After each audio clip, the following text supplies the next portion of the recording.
guys. Say hi. Say hi. Ano sabi?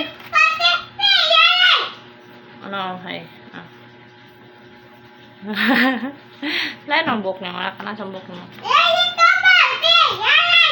Say hi everyone. Let's writing. We write his name. Ako. Bravo kag sa tibela wag ulit og kamot. Ay kamot, lapis. Yan na mag-write kamot. Write kamot. Mag-write ta. No, ana. Usa nang pagka-write ta ning paghawak sa lapis ana. Ana, very good. Okay. G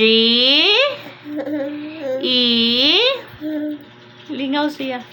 U S A Jaws. Tapos K Y Z L A Jaws Kaizel. Tapos D Dumala. Tapos Hesoro. Na lang. Lingaw siya guys. Z tanaw diri mama, tanaw diri. E tanaw po siya. S U R O Hizoro. Listen mama. Jaws Kaizel Hizoro. Yay! Gusto siya mugunit og lapis.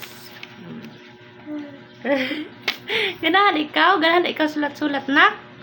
Wow, good job. Naikumot nga. Unya na. Sulat ta para mahasa imong kamot. Na. Diyos. Hala na baliktad. Gusto niya dula ng lapis.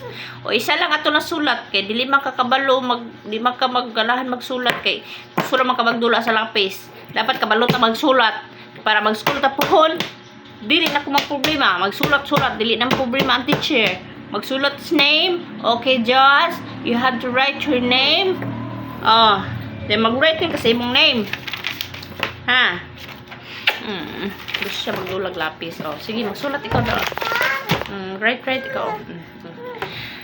Circle, circle, circle, circle. Nahan kayo siya. Okay. Circle, circle, circle. Ana. Hamak. Ana. Circle, circle, circle. Rectangle. Square. Triangle. Triangle. Moon. Ana ng moon. Ana. Ay, sun. Tapos ang moon here. Moon. Yay! Bila. Yay! Nag-writing na mi. Hi, nanay! Nag-writing mi, nanay! Okay, bye.